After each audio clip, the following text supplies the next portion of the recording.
ব্যবস্থা করে দেবে। এই নিয়ে আর ওই কথা না কয় ভালো, এতে আমাদের গ্রামের মানুষেরই বদনাম। ওই যাওয়ার হয়েছে, এই বিষয় নিয়ে কথাবার্তা কইস নি। বাড়ির দিকে যা। হ্যাঁ, আমি আমার গরুরে খাতি দেবো। ধরায় কি পড়ে যায়, গ্রামের সবাই যায় নিয়ে গেছে, তাহলে এখন আমি কি করব?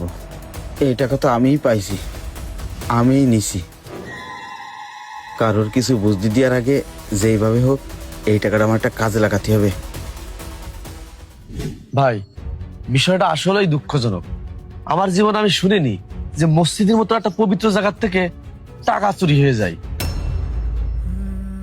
আমাদের মসজিদ থেকে চুরি হওয়ার নজির নেই ভাই, কিন্তু আপনি একজন বাইরের মানুষ, আমাদের মসজিদে নামাজ পড়তে এসে আপনার টাকা চুরি হয়ে গেল।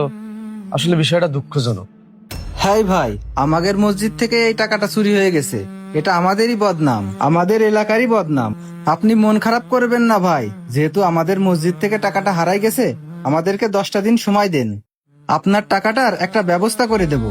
তা না হয় একটা ব্যবস্থা করে দিলেন ভাই, কিন্তু এই শুক্রবারে আমার বোনের বিয়ে, ওই বিয়ের জন্য এই টাকাগুলো আমি ব্যাংকের থেকে তুলে নিয়ে আসতেছিলাম।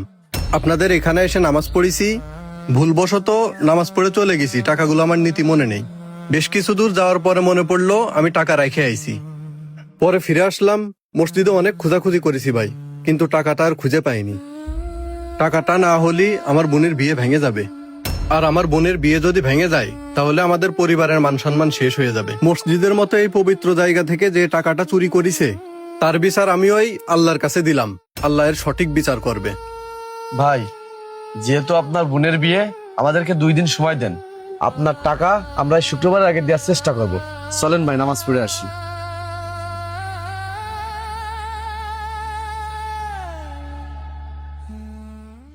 আল্লাহ যারে দেয় তারে এইভাবেই দেয়। 50,000 টাকা মিলে গেছে নামাজ পড়তে দেয়। এই 50,000 টাকার ভিতরে ছোট দেখে একটা জার্সি বাছুর কিনে নেবো, তাহলে গোয়ালে আমার 2টো গরু হয়ে যাবে। সামনের বছর লাখ টাকায় বিক্রি করবো। ভাই ভাই, বড় একটা সর্বনাশ হয়ে গেছে। সর্বনাশ হয়ে গেছে? কি হয়েছে? আপনার এই গরুরে কারেন্টে ধরেছে, গরু গেছে। আমার গরু মরে গেছে? কি করলে তুই? আমাদের কর্মের প্রতিফল ঠিক এভাবেই ফিরে আসে, সেটা ভালো হোক অথবা মন্দ। মানুষের ক্ষতি করে কেউ সত্যিকারের সফল হতে পারে না। বিবেক আর কর্মফল ঠিকই একদিন হিসাব বুঝিয়ে দেয়।